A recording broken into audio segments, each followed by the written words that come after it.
La primera actividad. Esta te va a estar dando el acompañamiento educación para la ciudadanía.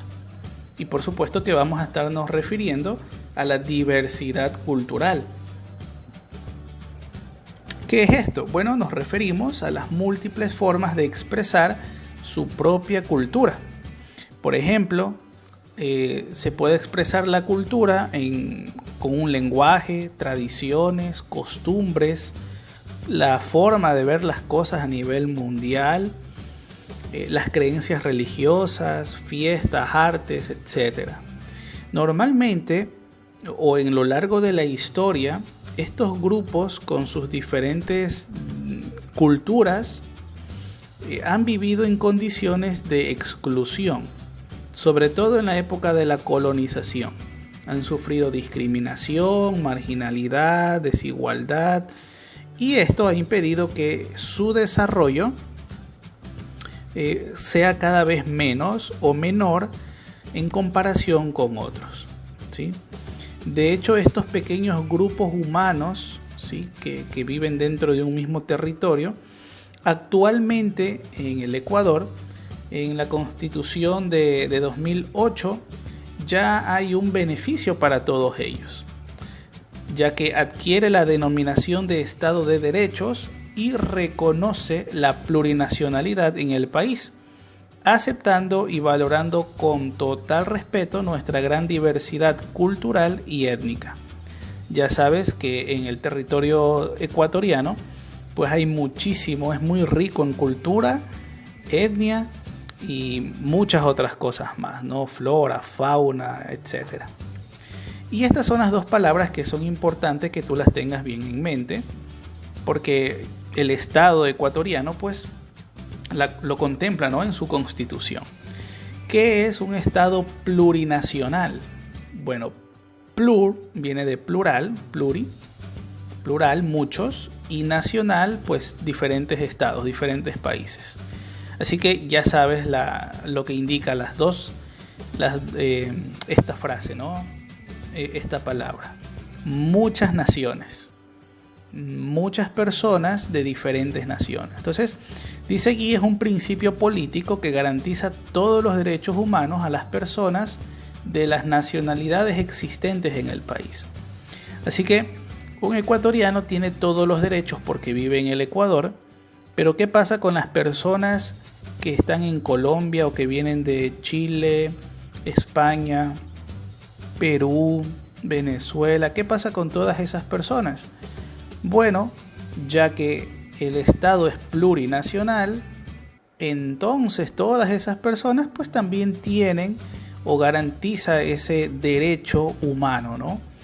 Como si fuera pues ecuatoriano, ¿no? De hecho, por ejemplo, los hijos de personas de diferentes nacionalidades, cuando van a ir a una institución pública para estudiar, ya sea escuela o colegio, pues tiene los mismos derechos y también se le garantiza su estudio en este país. ¿Qué es la interculturalidad o qué es un estado intercultural? Bueno, es la relación que se establece en las diferentes personas y grupos culturales en igualdad de condiciones. Es decir, por ejemplo, si tú estás viviendo en la sierra, muchos, dependiendo del lugar, ¿no?, muchos de ellos son indígenas. Entonces, si tú vas y hay personas que van, son montubias, ¿sí?, esa cultura montubia, entonces tienen los mismos derechos. Son diferentes culturas, pero por supuesto tienen los mismos derechos a pesar de que son un tanto diferentes, ¿no? De hecho, ya que te he explicado todo esto, vamos a ver la actividad que contempla la ficha, ¿no? Porque es bastante importante que tú conozcas estos aspectos en el estado ecuatoriano, ¿no? Aquí dice, responda las preguntas en tu cuaderno. ¿Cuáles son las principales, que voy a resaltar, características y aportes de algunas de las culturas del Ecuador?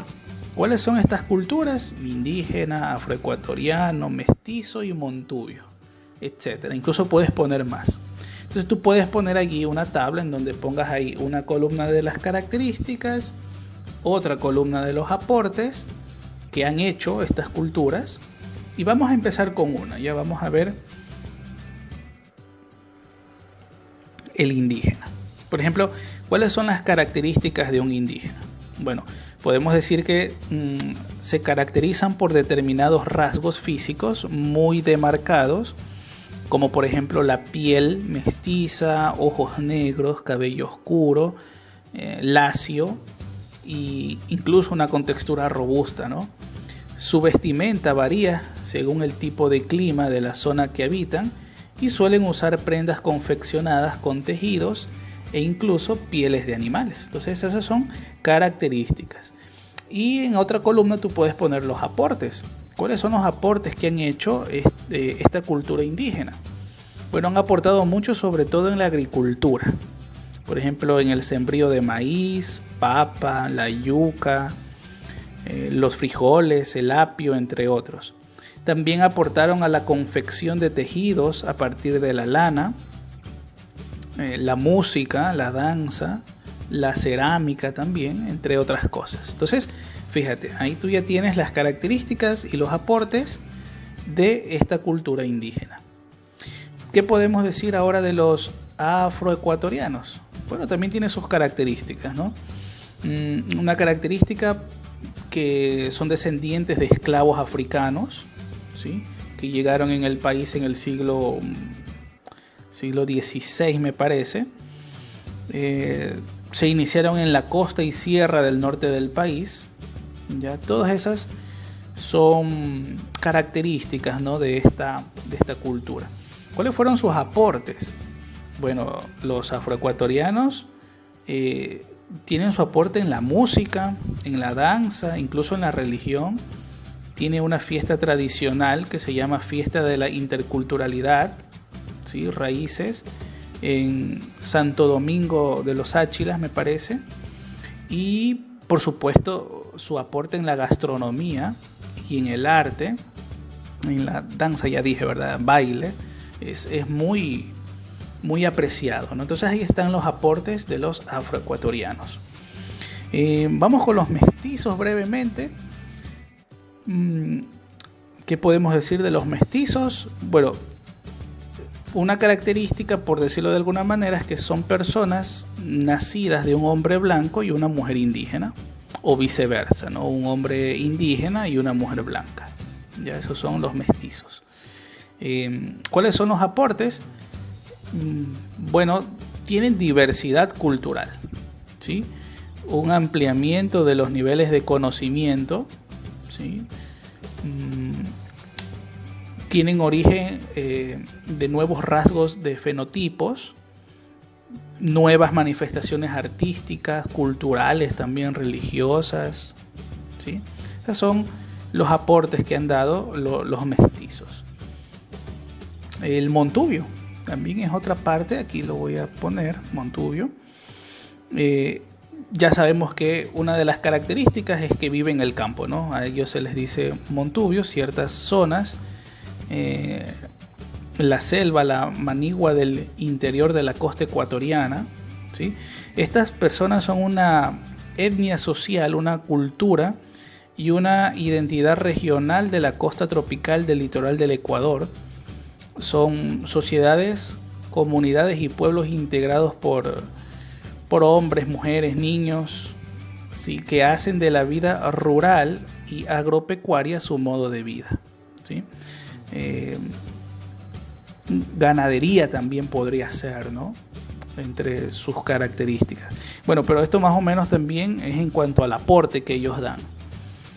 ¿Cuál es su aporte? Bueno, son muy comunes los amorfinos, ¿no? La forma de hablar popular, el rodeo montubio también. Sus amorfinos que acostumbran a recitar en las fiestas son, entre otras cosas, pues los aportes que ellos dan a todo un estado ecuatoriano, ¿no? Muy bien, si deseas tú puedes ayudarte, como dice aquí, con el libro del texto de Ciencias Sociales para responder también esta pregunta.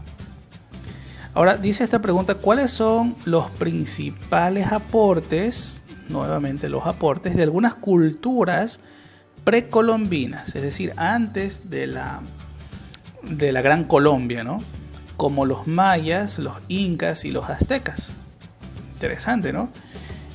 Tú puedes buscar esto en el libro de texto integrado de historia de tercero BGU. De hecho, mucho de lo que te voy a indicar pues está tomado de ahí, de las páginas 16 a la 26. Entonces, para que tú puedas desenvolverte con más material o con más información. Yo te voy a dar una pista nada más.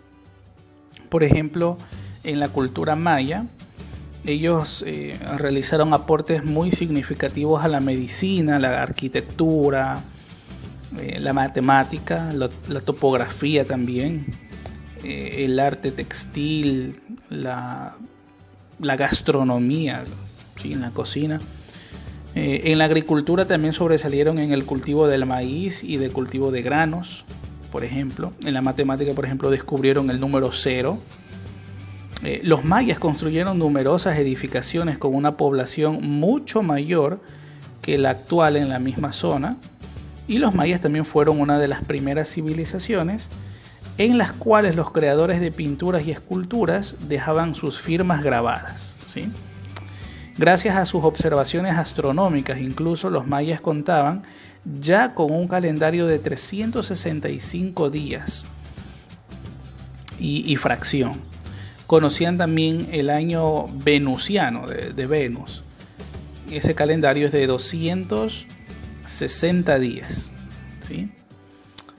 Y un mítico inicio del tiempo ubicado en 3114 años antes de Cristo.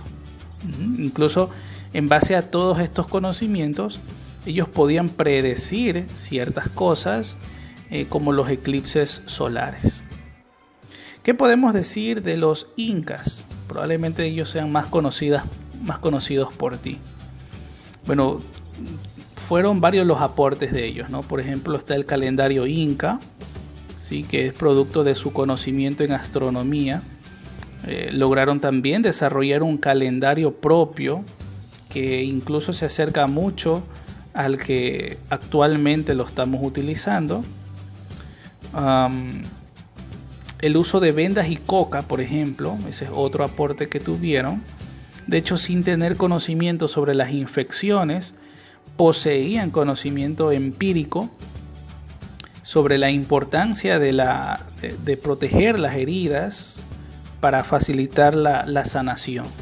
Ellos usaban la planta de coca para impulsar el sistema inmunológico y mejorar el flujo de la sangre y la absorción de oxígeno. Otro aporte que tuvieron los incas es la cirugía cerebral inca. ¿Habías escuchado de esto?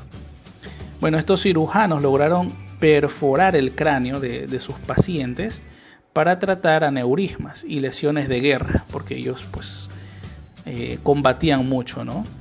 De esa manera tenían una tasa de supervivencia de hasta el 90% cuando hacían estas, digámoslo así, operaciones o cirugías, ¿no?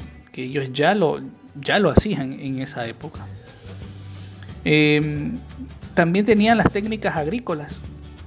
Los incas fueron muy buenos agricultores, ¿sí?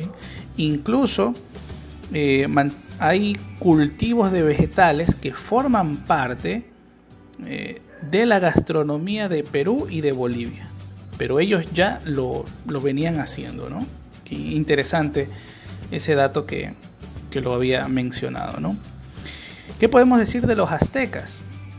Bueno, los aztecas se destacaron en la construcción de ciudades, la ciencia y las variedades de expresiones artísticas, ¿no? Tenían su propia cultura jeroglífica, ¿sí? Es decir, esos códigos, esos dibujitos, ¿no? Que más adelante incluso lo vamos a ver más adelante lo vemos, ¿no? Lo que son los jeroglíficos. Un sistema de numeración, también lo tenían, y un calendario que constaba de 18 meses, 20 días y cada uno, 20 días cada uno de los meses y 5 adicionales. Pero bueno, un punto en contra es que pues era inferior al calendario maya, ¿no? También ellos, por ejemplo, aportaron mucho en lo que tiene que ver con la escritura, la educación, la arquitectura, la escultura, la cerámica, entre otras cosas, ¿no? Y aunque tal vez no dominaron la astronomía y otros conocimientos con más profundidad, la sociedad azteca también desarrolló una compleja escritura. De hecho, fueron excelentes en la ingeniería y la arquitectura. Tuvieron, como ya te había mencionado, ¿no?, un buen calendario, y en el campo de la artesanía se distinguieron en la cerámica, por ejemplo, en el tallado, en el esculpido de piedras, la orfebrería, por ejemplo, también, ¿no? Entonces, estos son los aportes que han dado estas culturas que ya no son de nuestro país, sino pues de otros lugares, ¿no? También tú puedes ver todo esto en el libro de texto de historia de tercero de bachillerato, en las páginas de 16 a la 24, como te había mencionado antes. Vamos con esta otra pregunta. ¿Qué entendemos por filosofía latinoamericana? ¿Cuáles son sus principales características? Pues bien, la filosofía latinoamericana no es una simple filosofía de las personas que viven en Latinoamérica. Realmente es la reflexión sobre una serie de problemas que han ido evolucionando a lo largo de su corta historia y que básicamente se puede resumir en 3 temas. Ontología, se pregunta por la identidad latinoamericana, el ser latinoamericano. La historia, que busca comprender la historia del pensamiento en Latinoamérica y la originalidad del mismo. Y la liberación, ahí están los 3 puntos: ontología, historia y liberación. Que esta parte de la liberación pues ya habla de la libertad, ¿no?, de la emancipación de la cultura latinoamericana, ¿sí? Esta parte tú puedes encontrarla partes en el texto de filosofía de segundo de BGU en la página 98. Así que puedes coger algunos detalles, ¿no? Ahora, ¿cuáles son sus características de la filosofía latinoamericana? Bueno, una primera característica del pensamiento latinoamericano es el de definirnos como nosotros, como un pueblo, como una nación, con historia, cultura, tradiciones específicas y sobre todo con el anhelo colectivo de liberación de nuestros pueblos, ¿sí? Esta parte tú puedes ir encontrando más características en el libro de filosofía de segundo BGU, pero en las páginas 100 hasta la 101, ¿sí? Puedes seguir viendo, por ejemplo, ahí hablaba sobre las características fácticas, las características negativas también. Vamos a avanzar con la siguiente pregunta. ¿Qué significa la siguiente frase? Unidad en la diversidad.